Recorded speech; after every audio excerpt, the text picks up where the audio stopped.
Okay, so first, two traditions. So I'm going to take your picture in a second. That's the first tradition. But the second tradition is that if you've taken my class, you know this routine. Everybody sit up, give me a big creepy smile, and a big thumbs up. Okay, hang there for a sec. All right. My one contribution. Class of 2013. Join me on a journey back in time. It's June 1995. You are probably a nugget of a baby, a few months old, maybe a few days old, maybe swimming in the dark water pool beside your mother. In June 1995, I was sitting where you are now. I was graduating high school.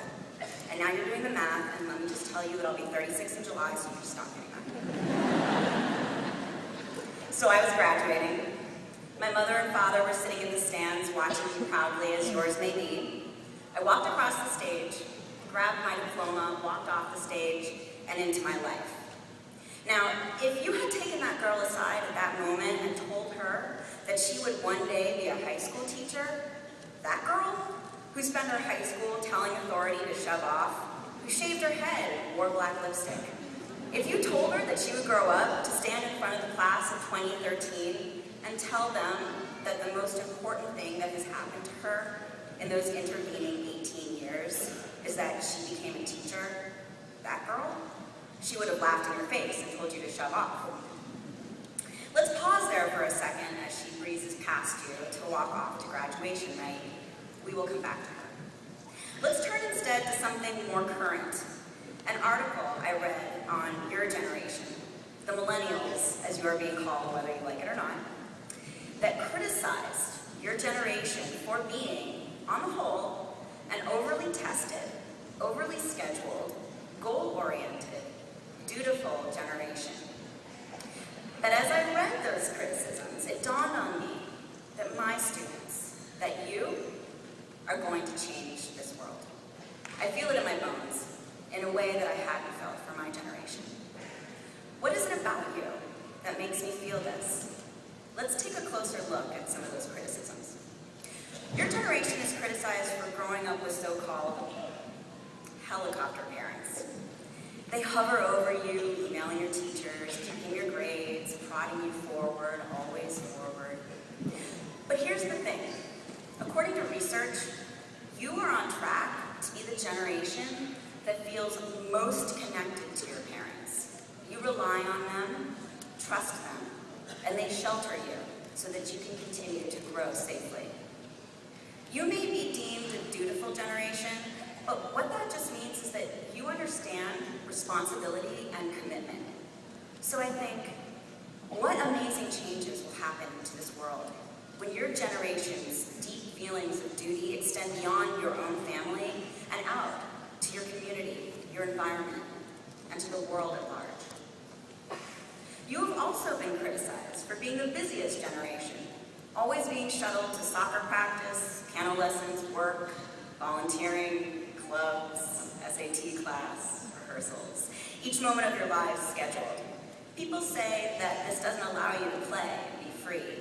You say, oh right, like life is one big Woodstock festival, all chaotic dancing, psychedelic music, and mud fights. You know better. But all those commitments, they have allowed your generation to get how to be in a team, how to take guidance from a coach, how to get things done as a troop, how to work collectively toward a common goal. And when you go out into the world, what if you take the idea that we are all in this together, that we are all collectively working toward a common goal of safety, tranquility, and freedom? What will that be like? You've also been deemed the balloon generation, as in everyone gets a balloon, everyone gets an award. You've gotten attendance awards and community service awards and best smile awards. Everyone wins. It's only fair. And you've been criticized for this. But what is going to happen when you are leading this world and you really, really believe that that everyone should win, that life should be fair and equal for everyone, that that's only right. What will the world be like when your goal-oriented generation turns its purpose to fairness, equality, and justice for all? You are also on track to be the most highly educated and informed generation yet. Not only have our schools been testing and retesting you every year of your life, but you are also the first generation to grow up entirely surrounded by access to the internet. In 1995, I thought I knew everything. But with a little Googling, you guys might actually be able to know it all. But it's not just information. You watch YouTube videos about people from all over the world who struggle with their sexuality and bullying, with racism and sexism, with illness and disability, and poverty and war. You get them. You know their names, their stories, and their hearts. I think you've grown up not just in an age of education and information, but an age of empathy and compassion. And think, what will the world be like when you take that empathy and project it out to care for one another as humans who share the same desires for acceptance and belonging as you do? So there are certainly differences between our generations. For example, you have never waited until a song came on the radios to quickly push the record button so that you could put that song on your cassette tape. You also don't know what it's like to make plans with 5 people at school, and then, without being able to call or text anyone, you all miraculously show up at the right place at the same time. And sadly, you don't know who the solid gold dancers were. And you know, those were all great things. My generation, Generation X as we are called, whether we like it or not, were, on the whole, the most anti-authoritarian, least goal-oriented, alienated, and ironic generation that had come in a while. And when I was a teenager in the 90s, boy, did I sink my teeth into a wholly Generation X personality. So that brings us back to the girl graduating in 1995. Let's turn back to that girl.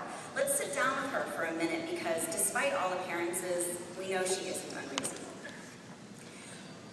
I want you to let her know that she will become a teacher. And it will be the greatest thing that happens to her. And it will be the greatest thing because of you. Because of those wonderful traits of your generation that she will get to witness, and more than that, be influenced every day of her job.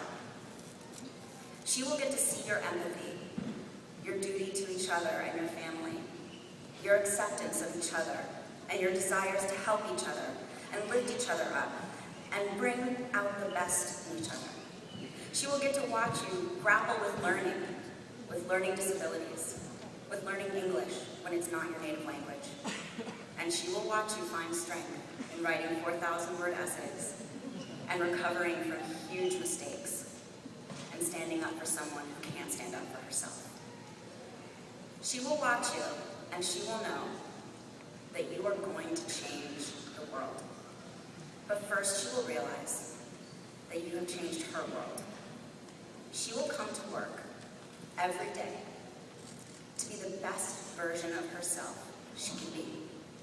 A version she doesn't even know exists when she is standing there on her graduation day. And she doesn't know yet that she will do it for you and because of you. She doesn't know that she will be irrevocably changed by your kindness, generosity, graciousness, and grit. But one day, 18 years after she stood where you are now, she will have the honor to stand here and get to say to you, class of 2013, thank you for changing my life.